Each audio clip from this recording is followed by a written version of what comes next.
তো সবাইকে নমস্কার, মাইমাম কিচেন ব্লগে। তো এটা ছোট ভিডিও বলে আমি ভয় দিচ্ছি। তো আজকে এখানে মা বানিয়েছিল পেঁয়াজ কলি, কুমড়ো, গাজর, আলু আর হচ্ছে মূলো দিয়ে একটা চচ্চড়ি মতন বানিয়েছিল। এখানে দিয়ে দিয়েছে হলুদ আর নুন আর হচ্ছে লঙ্কা গুঁড়ো পরিমাণ মতন।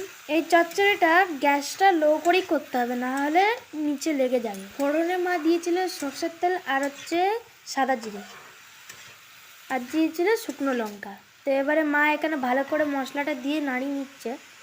এটা আপনারা জল ছাড়াই করবেন, ঢাকা দিয়ে দিয়ে, ঠিক আছে। এবারে পরিমাণ মতন এখানে চিনি দিয়ে দিয়েছে, দিয়ে আবারও চিনিটাকে দিয়ে এবারে ভালো করে নাড়িয়ে নেবে। তো মা আমাকে রেসিপিটা বলে দিচ্ছে, আপনারা ভাববেন না যে আমি বলছি এই রেসিপিটা নিজের থেকে বলে। তো দেখো এখানে আস্তে আস্তে হচ্ছে, আবারও ভালো করে নাড়িয়ে চাড়িয়ে নেবে।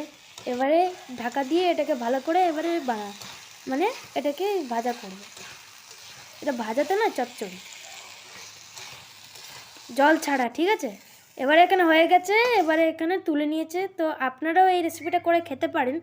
এটা বেশি রুটি দিয়ে ভালো লাগবে ভাতের থেকে। তো আজকের মতন এইটুকুনি। প্লিজ ভিডিওটা ভালো লাগলে তাহলে সাবস্ক্রাইব করে দেবেন, লাইক করে দেবেন আর শেয়ার করে দেবেন। একটা কমেন্টে জানাবেন যে এইরকম চচ্চড়ি কাদের কাদের খেতে ভালো লাগে। তো আজকের মতন এইটুকুনি। তো নমস্কার।